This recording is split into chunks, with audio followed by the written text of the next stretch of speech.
نحمده ونصلي على رسوله الكريم اما بعد فاعوذ بالله من الشيطان الرجيم بسم الله الرحمن الرحيم رب اشرح لي صدري ويسر لي امري واحلل عقدة من لساني يفقهوا قولي. کوئی دعا یاد کیا آپ نے کل جو پڑھی تھی ہم نے؟ کچھ کوشش کی پڑھنے کی؟ کچھ فائدہ ہوا؟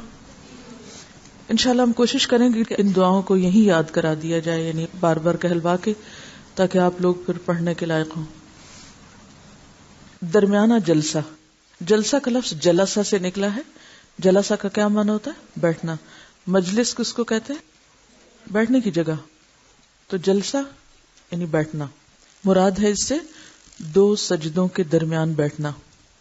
حضرت ابو حمید ساعدی رضی اللہ عنہ کی روایت ہے، پھر رسول اللہ صلی اللہ علیہ وسلم سجدے سے اپنا سر اٹھاتے اور اپنا بایاں پاؤں موڑتے، یعنی بچھاتے، یعنی پاؤں سے سیدھا ہوتا نا تو اس کو موڑتے، پھر اس پر بیٹھتے، پاؤں کے اوپر بیٹھتے اور سیدھے ہوتے، یہاں تک کہ ہر ہڈی اپنے ٹھکانے پر آ جاتی، یعنی ٹک کے بیٹھتے، ہلتے جلتے نہیں، اطمینان کے ساتھ. یعنی پہلے سجدے سے سر اٹھا کر نہایت آرام اور اطمینان سے بیٹھ جاتے اور دعائیں جو آگے ابھی بتائی جائیں گی ان کو پڑھ کر پھر سجدہ کرتے. یعنی دوسرا سجدہ اور پہلا سجدہ الگ کرتے، کس کے ساتھ؟ دعاؤں کے ساتھ. آپ صلی اللہ علیہ وسلم کا معمول تھا کہ بیٹھتے وقت اپنا دایاں پاؤں کھڑا کر لیتے، یعنی حتیٰ کہ دو سجدوں کے بیچ میں بھی جب بیٹھتے تو اسی طرح بیٹھتے اور دونوں پاؤں کی انگلیاں قبلہ رخ کر لیتے. ایک تو پاؤں جب موڑا جائے تو اس سے قبلہ رخ ہو جاتے اور دوسرا جو جس پہ بیٹھے ہوئے ہیں اس کے بھی اینگل اس طرح کے رخ قبلے کی طرف، یعنی جتنا میکسیمم موڑ سکے. اور کبھی کبھی آپ صلی اللہ علیہ وسلم اپنے قدموں اور اپنی ایڑیوں پر بیٹھتے. ایڑیاں کس کو کہتے ہیں؟ ہیلز کو. یعنی دونوں پاؤں موڑ کے تو پیچھے ہیلز اوپر آ جاتے تو ہیل کے اوپر بھی بیٹھتے. کبھی کبھی ایسا بھی کرتے. یعنی دونوں طریقے ملتے ہیں. اور یہ دوسرا طریقہ جو ہے یہ صحیح مسلم میں موجود ہے، یعنی اس کی دلیل صحیح مسلم میں ہے. جب پیچھے پاؤں موڑ کے بیٹھتے ہیں تو ہیلز اوپر آ جاتی ہیں. ذرا بیٹھیں آپ سب اس وقت، انگلیاں کعبے کی طرف رکھیں اور ہیلز پر بیٹھیں. بولنے کی تو ضرورت نہیں. ہم ہر وقت بولنا کیوں شروع کر دیتے ہیں؟ کتنا ہی اچھا ہو کہ ہم ہر کام وقار سے کریں اور آپس میں بحث مباحثہ اور ایک دوسرے کے اوپر انگلی اٹھانے سے بہتر نہیں کہ ہم اپنے آپ کو دیکھتے رہیں. اگر اس وقت آپ اپنے آپ کو دیکھ رہے ہوتے تو ایک لفظ بھی بولنے کی ضرورت نہیں تھی. جب تک ہمارے اندر اس درجے کا ڈسپلن نہیں آئے گا، علم نہیں آتا. انگلیاں کس طرف رکھنی ہے؟ کعبہ کی طرف. یعنی تو پھر مڑے گا نا پاؤں. جب مڑے گا تو کیا ہوگا؟ پیچھے ہیلز آ جائیں گی نا. پھر جب آپ ہیل پہ بیٹھیں گے تو ذرا تھوڑے سے ریز ہو جائیں گے. بس اتنی سی بات ہے. اگر اب سمجھ نہیں آئی دوبارہ پوچھ لیں. یعنی انگلیاں جب یوں ہوگی تو پاؤں یوں مڑ جائے گا نا، ہیل یہاں آ جائے گی، دونوں ہیلز، تو ہیل کے اوپر بیٹھ جائیں گے آپ، وزن پنجوں پہ آ جائے گا. ٹھیک ہے. اور کبھی کبھی آپ صلی اللہ علیہ وسلم اپنے قدموں اور اپنی ایڑیوں پر بیٹھتے. نبی صلی اللہ علیہ وسلم خود بڑے اطمینان سے جلسے میں بیٹھتے اور آپ نے اس شخص کی نماز کی نفی فرمائی جو دو سجدوں کے بیچ میں نہ ٹکے. لیکن بہت سے لوگوں کو تو پتہ ہی نہیں. عموماً لوگ دو سجدے کس طرح کرتے ہیں؟ یہاں ہم لوگوں کو چھوڑیں، ہم کیسے کرتے رہے؟ بس گئے سجدے میں، اٹھ کے پورے سیدھے بھی نہیں ہوئے دوبارہ چلے گئے. اتنی تیز نماز. تو مسنون طریقہ کیا ہے کہ ایک سجدے اور دوسرے کے درمیان پھر سکون ہو، پھر تھوڑا سا ٹکا جائے. اور جیسے کہ پیچھے بھی ہم پڑھ چکے ہیں کہ آپ صلی اللہ علیہ وسلم دو سجدوں کے بیچ میں اتنی دیر بیٹھتے جتنی دیر میں ایک سجدہ ہوتا. گویا سجدہ، بیٹھنا اور سجدہ، یہ تینوں کا جو ڈیوریشن تھا وہ تقریباً برابر ہوتا تھا. کبھی کبھی زیادہ دیر بھی بیٹھتے، یہاں تک کہ بعض لوگ کہتے کہ آپ دوسرا سجدہ کرنا بھول گئے ہیں. یعنی اتنی دیر تک استغفار پڑھتے رہتے. دونوں روایتیں بخاری کی ہیں. جلسے کی مسنون دعائیں. حضرت ابن عباس رضی اللہ عنہ روایت کرتے ہیں کہ رسول اللہ صلی اللہ علیہ وسلم دونوں سجدوں کے درمیان یہ دعا پڑھتے: اللہم اغفر لی وارحمنی وعافنی واہدنی وارزقنی. ایک اور روایت میں وجبرنی کا لفظ بھی آتا ہے، اے اللہ مجھے بخش دے، مجھ پر رحم فرما، مجھے ہدایت دے، مجھے عافیت سے رکھ اور مجھے روزی عطا کر۔ یہی عام طور پر فکریں ہوتی ہیں لوگوں کی کہ ہائے ہمارے اتنے گناہ ہیں، ہمارا کیا بنے گا، ہماری یہ مشکلات ہیں، ہمارا کیا بنے گا، ہمیں کوئی پریشانی نہ ہو، کوئی حادثہ نہ ہو، کوئی مشکل نہ ہو، ہم کہیں بھٹک نہ جائیں، پھسل نہ جائیں۔ بہت سے لوگ قرآن پڑھ کے بس اسی خوف میں مبتلا رہتے ہیں کہ کہیں ہم پھسل نہ جائیں۔ جس کا اللہ سے تعلق ایک دفعہ بن جاتا ہے اور پھر وہ اس تعلق کو قائم رکھنے کی کوشش کرتا ہے، وہ بھٹکنے پھسلنے سے اللہ کی رحمت سے بچتا ہے پھر، کیونکہ اللہ نے تھام لیا۔ یہ کہاں لکھا ہوا ہے؟ کوئی دلیل دے مجھے، دلیل کے بغیر نہ میری بات سنا کریں اور نہ قبول کیا کریں۔ آیت الکرسی کے بعد کیا آیت ہے؟ سب نہیں بولے، ایک بولے، ہاتھ کھڑا کر لیا کرے۔ دیکھیے یہ بھی تو صبر سے تعلق رکھتا ہے نا، کہ نہیں؟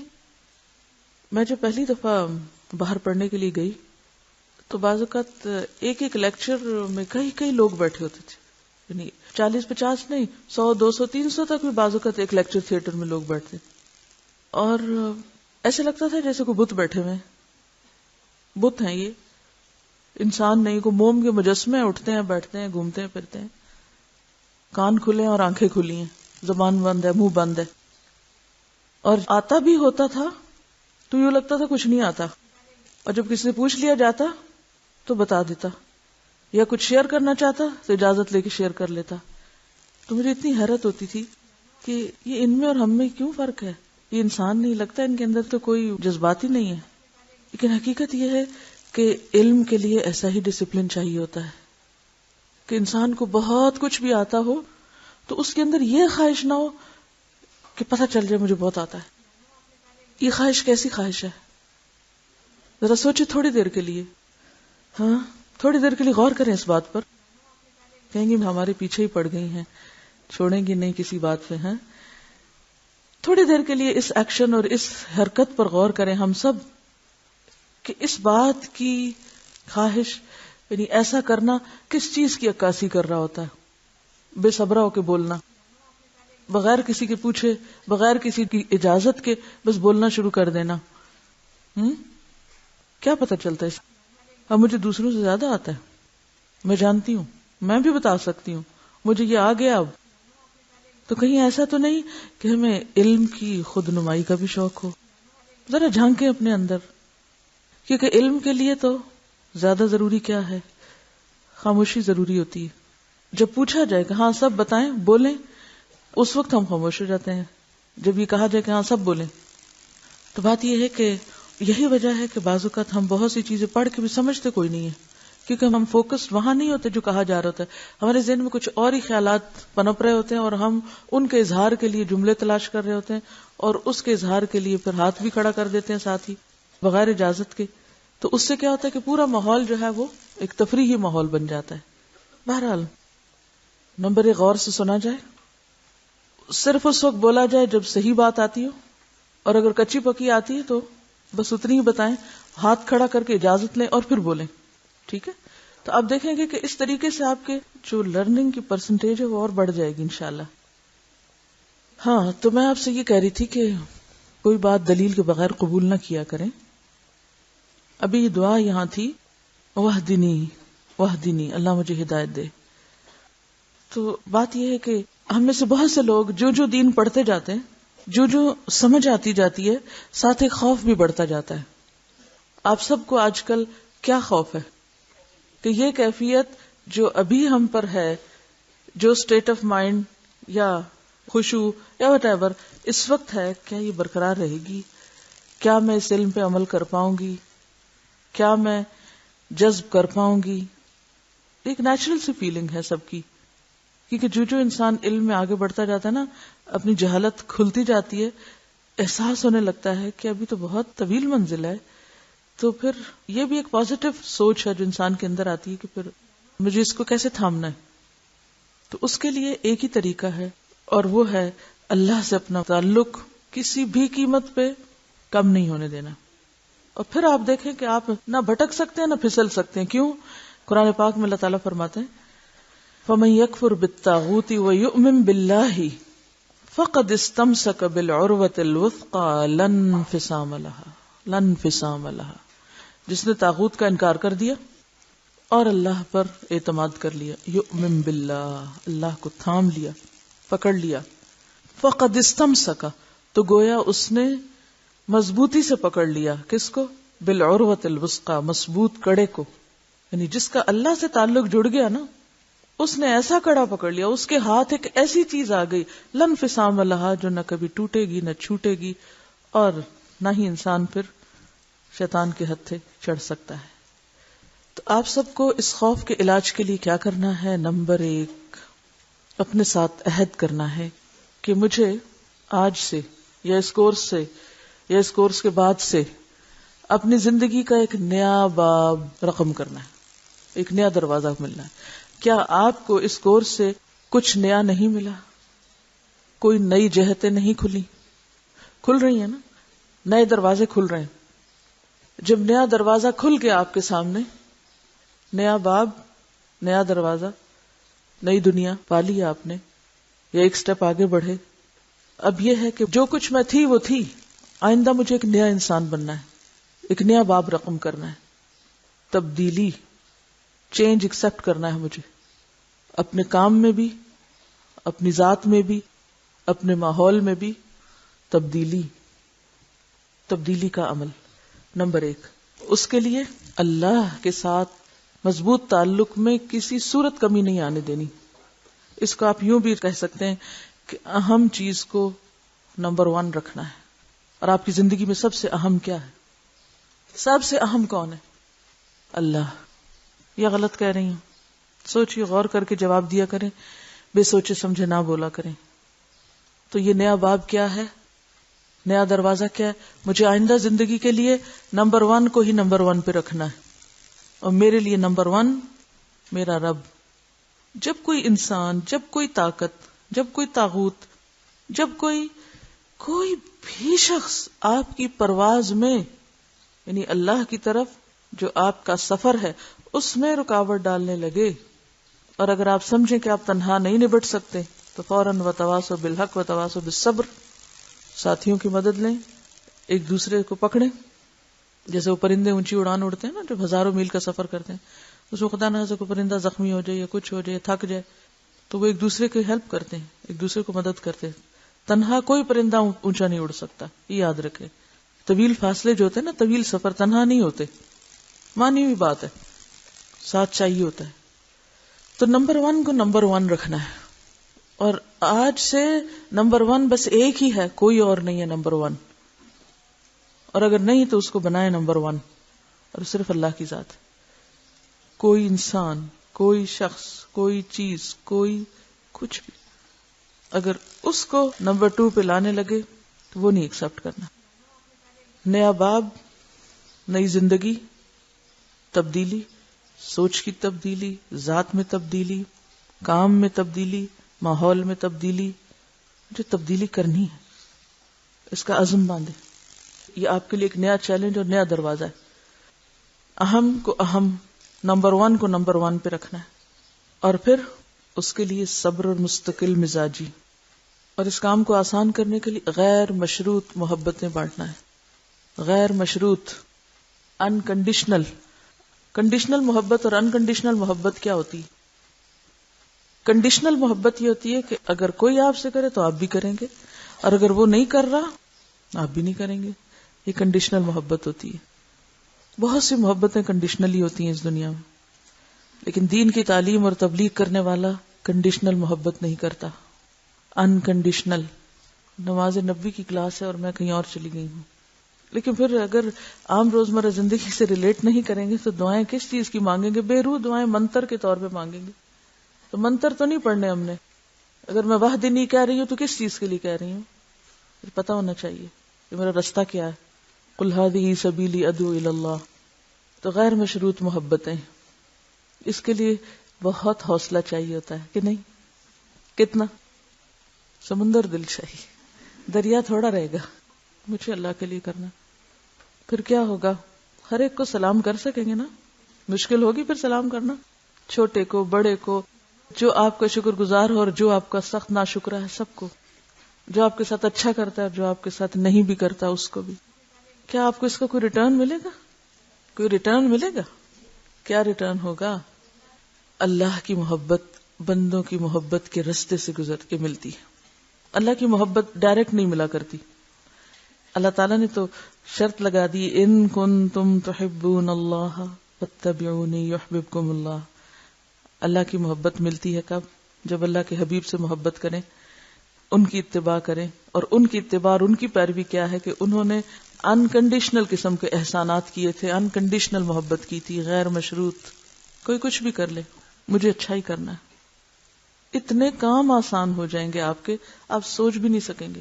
کتنے رستے ہموار ہوں گے، کتنی ہمدردی سے مراد یہ کہ کتنا آپ کے لیے لوگوں کا رویہ پازیٹو ہو جائے گا. دیر لگے گی، وقت لگے گا، لیکن ملے گا آپ کو ریٹرن لوگوں کی طرف سے. اللہ کی محبت تو ملے گی، بندوں کی محبت بھی ملے گی آپ کو. اور محبت سے مراد یہ کہ تعاون ملے گا. وہی جو آپ کے رستے میں روڑے اٹکاتے ہیں وہ آپ کے روڑے اٹھانے والے بن جائیں گے. آزما کے دیکھ لیجئے. لیکن اس کے لیے سخت صبر چاہیے، سخت صبر. آسان نہیں، یہ کہنا بہت آسان ہے، کرنا بہت مشکل ہے. تو اللہم اغفر لی وارحمنی وعافنی، ہر ایک عافیت چاہتا ہے ہم میں سے. واہدنی وارزقنی، ساری پریشانیوں کا حل ہے اس دعا میں. حضرت حذیفہ رضی اللہ عنہ روایت کرتے ہیں رسول اللہ صلی اللہ علیہ وسلم دونوں سجدوں کے درمیان پڑھا کرتے تھے رب اغفر لی رب اغفر لی. اور وہ جو لمبا بیٹھتے تھے نا، تو میرا حسن ظن یہی ہے کہ گن کے نہیں پڑھتے ہوں گے، ان گنت پڑھتے ہوں گے رب اغفر لی. اور ان گنت کون پڑھ سکتا ہے؟ جو مغفرت کا طلبگار ہو. وہ نہیں پڑھ سکتا جو نمبر ختم کرنے کا شاہ سوار ہو کہ مجھے 7 پورے کرنے، ہو گئے پورے، خلاص ہو گئی تعداد پوری. نہیں، یعنی جب تک وہ والہانہ پن نہیں آئے گا نا، کیونکہ اگر آپ کا دماغ اس پہ لگا رہا تھا کتنے ہو گئے پورے ہو گئے، ہاں پورے ہو گئے، اللہ اکبر، یہ نہیں. جس کا دھیان گنتی سے زیادہ مغفرت کی طرف ہوگا. اسی لیے یہاں تعداد نہیں بتائے گی. اصل میں یہ باتیں میں کیوں کر رہی ہوں؟ آپ کے سوالوں کی وجہ سے.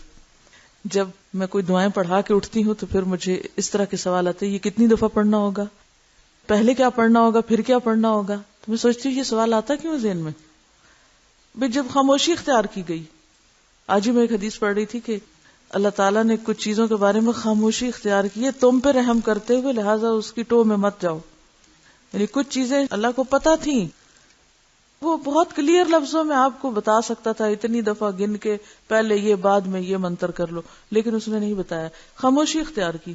اب یہاں کوئی تعداد نہیں لکھی. اگر آپ مجھ سے پوچھتے ہیں کیا تعداد پڑھیں، پھر میں کیا بتاؤں آپ کو؟ میں شارع ہوں، میرے ہاتھ میں تو نہیں ہے شریعت کہ میں مقرر کروں آپ کے لیے تعداد. یہ کرنی چاہیے، مجھے حق ہے. جو تعداد آپ صلی اللہ علیہ وسلم نے بتائی وہ میں بتاؤں؟ نہیں. کیوں نہیں تعداد بتائی گئی یہاں؟ تاکہ دھیان تعداد کی طرف نہ رہے، دھیان کدھر رہے؟ مانگنے کی طرف.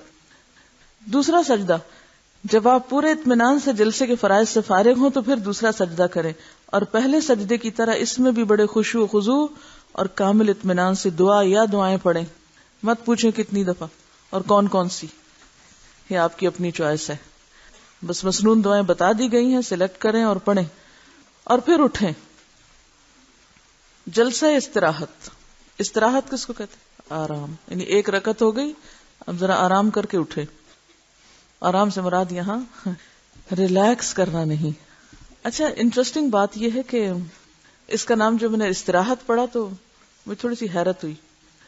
آپ کو معلوم ہے کہ اس وقت ویسٹ میں کئی میڈیٹیشن سینٹرز بنے ہوئے ہیں جہاں لوگوں کو صرف ریلیکس فیل کرایا جاتا ہے. ان میڈیٹیشن سینٹرز میں وہ لوگ دن میں 1 دفعہ 2 دفعہ 3 دفعہ بھی جاتے ہیں، بعض اوقات آدھا گھنٹہ گزارتے ہیں، مختلف طرح کی ایکسرسائز کرتے. کبھی کہتے ہیں توجہ ناک پہ رکھیں، کبھی کہتے ہیں توجہ دماغ پہ رکھیں، کبھی کہتے ہیں توجہ وہاں رکھیں. یعنی خشوع و خضوع کرواتے ہیں، پیسے بھی لیتے ہیں اور ریلیکس کرا کے گھر بھیج دیتے ہیں. تو میں سوچتی تھی کہ ہم کیوں نہیں شکر گزار ہوتے مسجدوں کی. ہم میڈیٹیشن سینٹرز کے تو شکر گزار ہیں، لیکن نماز میں خشوع و خضوع، ایک مفت کی مسجد میں جا کے وضو کر کے خاص طریقے پر اللہ کا ذکر کر کے اگر وہی آدھا گھنٹہ ہم سکون سے نماز پڑھ کے نکلیں، کوئی دینا نہ پڑے، نہ کوئی فیس ہے اس سینٹر کی، اور نہ ہی کسی کی غلامی ہے. بس امام آتا ہے وہ آپ کو صرف اکٹھا کر کے، پھر اکٹھا کرنے کی بھی تو ایک برکت ہے نا. کیونکہ کل ہم نے پڑھا تھا نا، جب کوئی شخص اللہ اکبر کہتا ہے تو کیا ہوتا ہے؟ سنے تو یاد ہو نا، ہاتھ کھڑا کریں. ہاتھ کیوں ہاتھ نہیں کھڑا کریں؟ جی ہاں، زمین و آسمان کی ہر چیز میں جیسے نور داخل ہو جاتا ہے. یعنی اتنی بڑی چیز ہے. میرے منہ سے اللہ اکبر نکل رہا ہے اور اس کا نور پھیل رہا ہے. کبھی سوچا ہم نے اس پر؟ اب اس چیز پر غور و فکر کیا گیا. کچھ لوگ غور و فکر کرتے وہ صرف پڑھ کے گزر نہیں جاتے، وہ غور و فکر کرتے کہ یہ کیا نور ہوگا. اچھا، نور کس شکل میں ہوتا ہے؟ نور کس شکل میں ہوتا ہے؟ کتاب کی شکل میں، کاغذ یا لوہے کی شکل میں. نور کس طرح ہوتا ہے؟ روشنی کی شکل میں. روشنی کس شکل میں ہوتی ہے؟ سکینت کی شکل میں. یہ روشنی نکل رہی ہے نا اس سے، دیکھیے وہاں سے یہاں تک کیسے آ رہی ہے، ایسے کر کے دیکھیں کیا آ رہا ہے آپ تک. کیوں نہیں بولتے پھر ریز؟ میں آپ سے یہ پوچھ رہی ہوں کہ روشنی کس شکل میں ہوتی ہے، یعنی اس کا، یا میرا سوال غلط ہے شاید؟ میرا سوال درست کیجیے، مجھے کیسے پوچھنا چاہیے تھا؟ روشنی کیسے ٹریول کرتی ہے؟ دیکھیے نور کی جو ہیئت ہے، ہیئت یعنی اس کی فارم کیا ہوتی ہے؟ ریز ہوتی ہے نا، ریز ہی ہے نا. روشنی، بلب سے روشنی نکل رہی ہے، آپ اس کو دیکھ رہے ہیں، ویسے تو نظر نہیں آتی لیکن اگر آپ اس کو باریک طرح سے دیکھیں تو ریز نکلتی ہیں کہ نہیں؟ تو اگر بلب کے جلنے سے ریز نکل رہی ہیں اور اس سے روشنی پھیل رہی ہے، ایک مادی روشنی، تو ایک روحانی روشنی اللہ اکبر کہنے سے پھیلتی ہے، تو وہ کیا ریز نہیں نکلتی؟ وہ بھی ایک طرح سے ریز نکلتی. اب جب ہم اکٹھے پڑھتے ہیں نا، اکٹھے پڑھتے ہیں، نماز اکٹھے پڑھتے ہیں یا قرآن اکٹھے پڑھتے ہیں، تو ہر بندہ قرآن کا جو لفظ بولتا ہے اس کے منہ سے کیا نکل رہا ہوتا ہے؟ ایک طرح سے ریز نکل رہی ہوتی. وہ ٹریول کرتی ہیں. کچھ لوگوں کی ریز سٹرونگ ہوتی ہیں، ان کے اندر ایمان کی بڑی پاور لگی ہوتی ہے نا. اچھا، وہ ریز کیا کرتی ہیں؟ پھر زیادہ روشنی ڈالتی ہیں. ٹھیک ہے. بعض اوقات امام ایسا ہوتا ہے کہ جس کی قرات سے بہت ریز نکلتی ہیں نا، پیچھے والے بالکل مبہوت ہو جاتے، ہپناٹائز ہو جاتے ہیں. چلیے آسان لفظ ہے ہپناٹائز، جلدی سمجھیں گے نا. پھر یہ ہے کہ بعض اوقات امام سے زیادہ پیچھے کسی شخص کے اندر سے خشوع و خضوع کی ایسی ریز نکلتی ہیں، جیسے حمدن کثیرن طیبن مبارکن فی. اب پھر وہ خدا کے لیے اس طرف نہ سوچیے کیا کوئی شخص حضور صلی اللہ علیہ وسلم سے زیادہ آگے ہو سکتی. آگے کی بات نہیں، مراد اس سے یہ ہے کہ بعض اوقات کسی کا ایک ایسا والہانہ پن ہوتا ہے. اب وہ اگر کہا جائے بلال کے قدموں کی چاپ میں نے آگے آگے سے، نعوذ باللہ، یہ نہیں ہے مانا کہ وہ آپ سے آگے بڑھ گئے.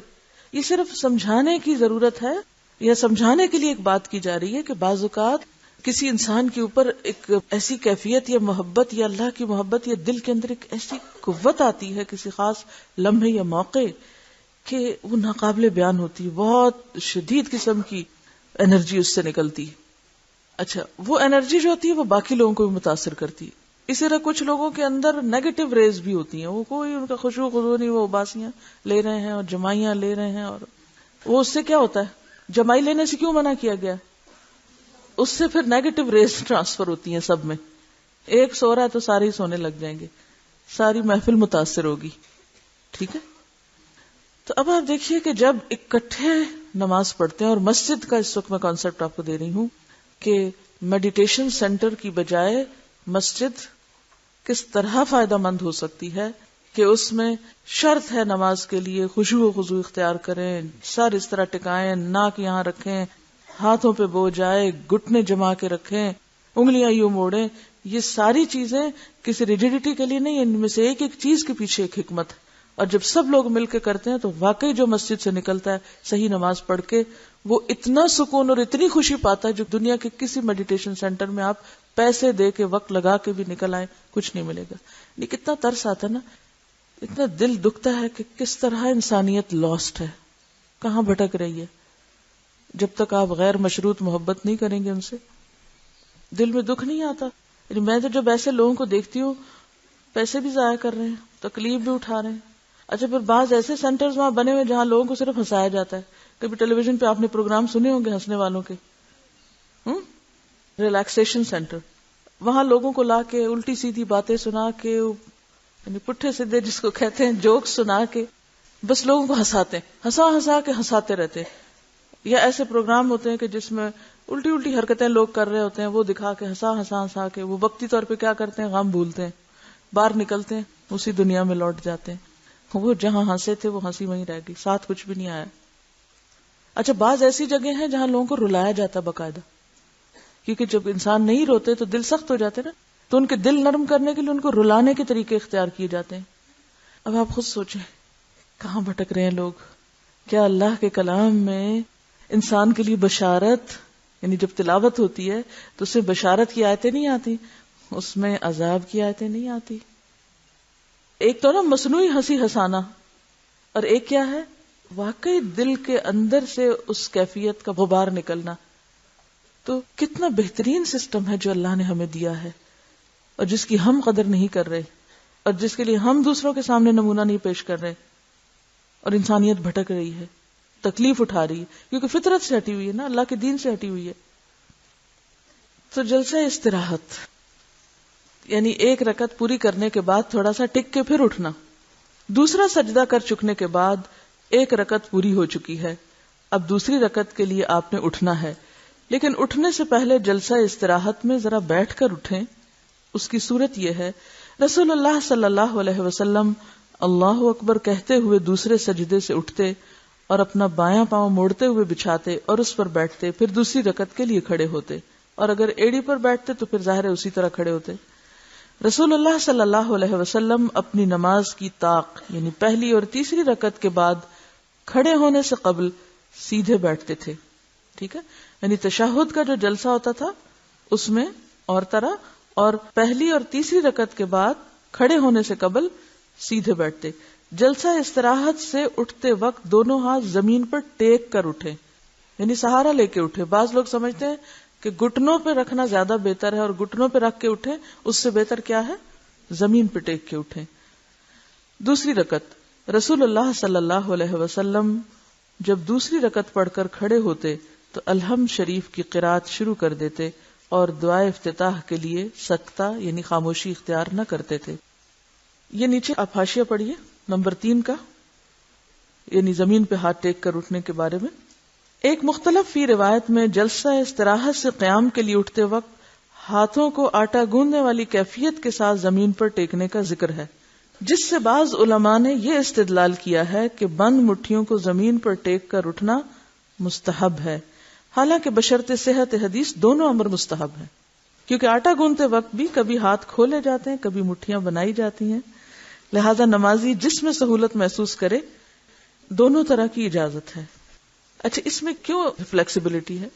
تاکہ ہر شخص اپنے جسم, اپنی ہیئت, اپنے حال حلیے کے مطابق جو سہولت محسوس کرے اس کے مطابق اٹھے.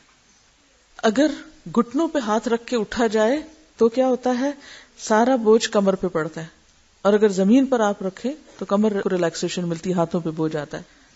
بہرحال عام طور پر دیکھا گیا ہے کہ نماز میں سجدہ تلاوت سے اٹھ کر امام اور مقتدی جلسہ استراحت کے لیے نہیں بیٹھتے, بلکہ سجدے سے سیدھے قیام کے لیے کھڑے ہو جاتے ہیں.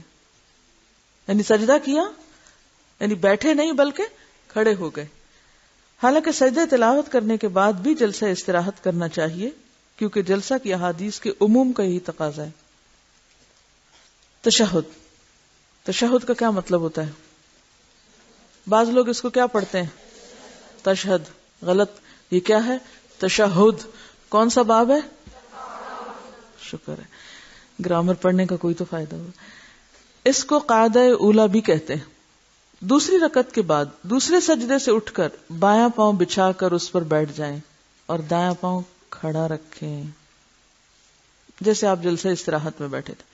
دائیں ہاتھ کو اپنے دائیں اور بائیں ہاتھ کو بائیں گھٹنے پر رکھیں, یعنی نیز پر ہاتھ ہونا چاہیے, آگے کر کے, پیچھے نہیں, یعنی گھٹنوں کو چھونا چاہیے.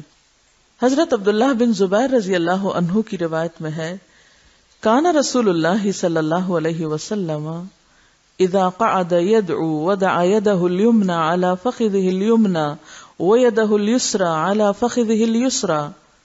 رسول اللہ صلی اللہ علیہ وسلم جب نماز میں تشہد بیٹھتے اور دعا فرماتے تو اپنا دایاں ہاتھ اپنے دائیں اور اپنا بایاں ہاتھ بائیں ران پر رکھتے, یعنی ہاتھ ران پر ہو اور ساتھ گھٹنوں کو چھو رہا ہو. مراد یہ نہیں کہ یوں پیچھے کر پیچھے اگر آپ کریں گے نہیں، ران سے مراد اگر پیٹ کے قریب لے کر آئیں گے تو اس سے کیا ہوگا، کونیاں کھل جائیں گی.